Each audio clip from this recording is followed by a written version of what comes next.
Halo semuanya, kami dari kelompok 1 kelas isu global kontemporer POL 42 ingin menjelaskan hal terkait kontroversi penyebab awal munculnya COVID-19 yang menyebabkan adanya pro kontra dan tindakan saling tuduh antara Amerika Serikat dan China berdasarkan data-data yang sudah kami kumpulkan. Selamat menonton! Latar belakang, COVID-19 adalah penyakit menular yang disebabkan oleh coronavirus yang baru ditemukan. Penyebab awal munculnya virus ini menjadi sebuah perdebatan di kalangan media internasional yang menyebutkan bahwa virus ini berasal dari Wuhan, Cina. Kasus pertama mengenai terjangkitnya virus COVID-19 ini diduga terjadi di Cina pada November 2019, yang kemudian menyebar hingga ke seluruh dunia secara cepat pada Februari 2020. Penyebaran COVID-19 bergerak semakin luas sampai memasuki 209 negara. Kemunculan virus ini menyebabkan perdebatan antara China dan Amerika Serikat yang saling tuduh mengenai penyebab awal munculnya COVID-19. Menteri Dalam Negeri Amerika Serikat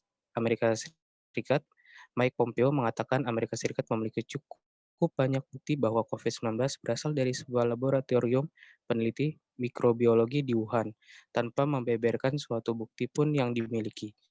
Virus ini bukan buatan manusia hasil modifikasi genetis, namun dia menekankan bahwa ada bukti signifikan dan sangat besar kalau virus itu berasal dari laboratorium Wuhan. Sedangkan China menuding balik bahwa laboratorium militer Amerika Serikat adalah penyebab pandemi COVID-19.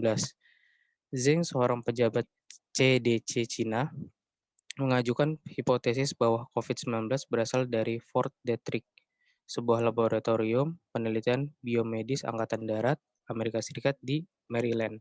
Virus COVID-19 bisa menimbulkan beragam gejala pada pengidapnya.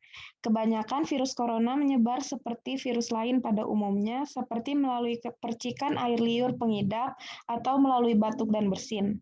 Di samping itu, metode transmisi COVID-19 juga belum diketahui dengan pasti. Awalnya, virus corona jenis COVID-19 diduga bersumber dari hewan.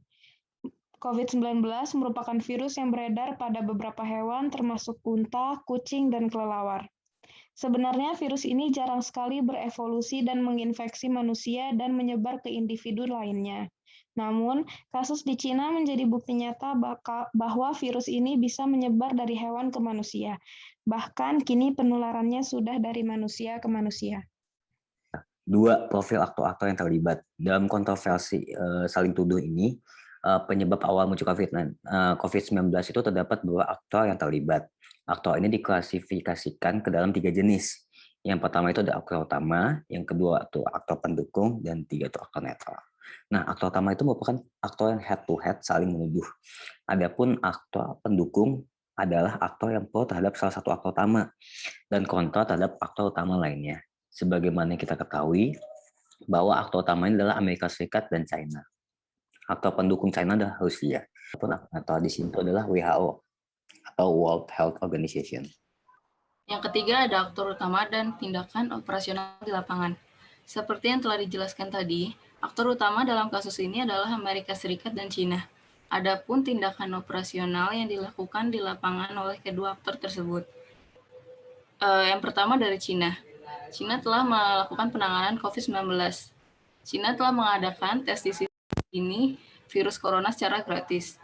Yang kedua, China membangun rumah sakit baru dengan terburu-buru, dengan bekerja keras siang dan malam untuk menyelesaikannya. Yang ketiga, memperbanyak klinik demam khusus. Selanjutnya, China juga melakukan penyelidikan mengenai penyebab awal munculnya COVID-19. Selain melakukan tindakan penanganan, China juga dikabarkan sudah lebih dahulu mencari sebab pemicu wabah dalam sebuah penelitian rahasia.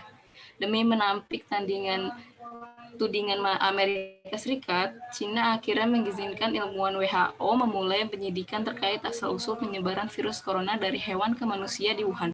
Amerika Serikat penanganan COVID-19 melakukan masif rapid test. Pemerintah AS gencar melakukan masif rapid test dengan melibatkan lab kesehatan pemerintah swasta, drive-thru service, dan masyarakat yang melakukan tes bisa langsung mendapatkan hasil tes dalam 15 menit. Dan tes tersebut sudah dilakukan lebih dari 100.000 tes COVID-19 per hari.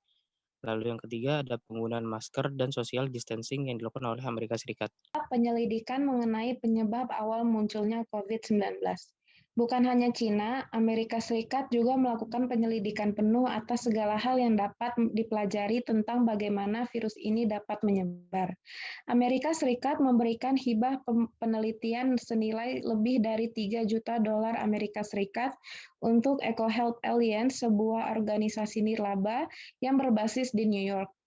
Organisasi ini kemudian menghimpun tim yang terdiri dari ilmuwan berbagai negara untuk menganalisis semua virus corona.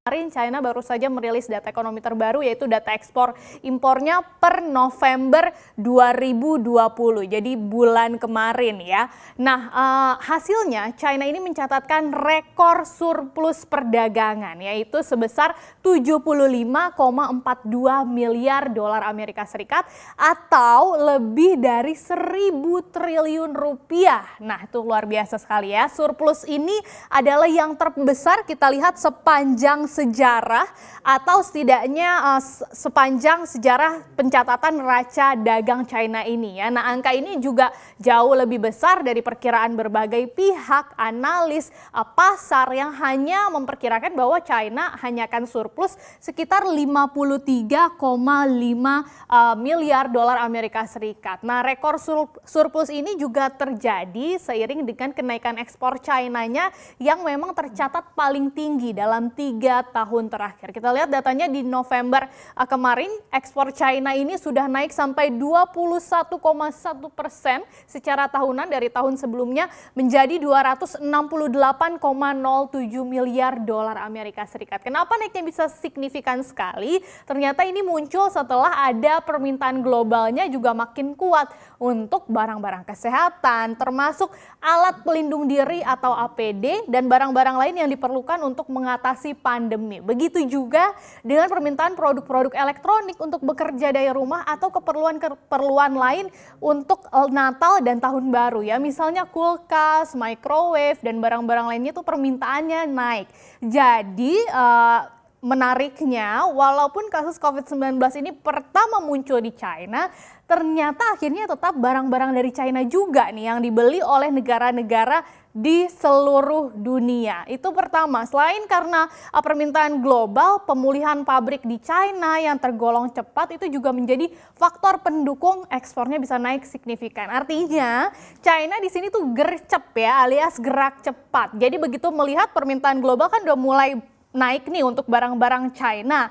Kemudian pabrik-pabrik di China juga langsung buru-buru mempersiapkan diri supaya bisa kerjanya lebih maksimal, supaya nggak ketinggalan gitu ya peluangnya. Sementara itu dari sisi ekspor kan naiknya signifikan banget. Dari sisi impor, China itu mencatatkan kenaikan impor di November hanya 4,5% dan menjadi 192,65 miliar dolar Amerika Serikat. Jadi intinya ekspor China-nya naiknya banyak banget dan jauh lebih besar angkanya daripada impor. Impornya juga naiknya cuma sedikit. Jadilah pecah rekor surplusnya gitu ya sepanjang sejarah. Nah, ekspor China yang kuat ini akhirnya juga membuat surplus perdagangan China dengan Amerika Serikat, dua negara ini kan saling terkait nih, ini juga semakin meningkat. Seperti apa sih sebetulnya hubungan kedua negara ini dan bagaimana nanti dampaknya gitu ya ke dunia dan Indonesia termasuk juga.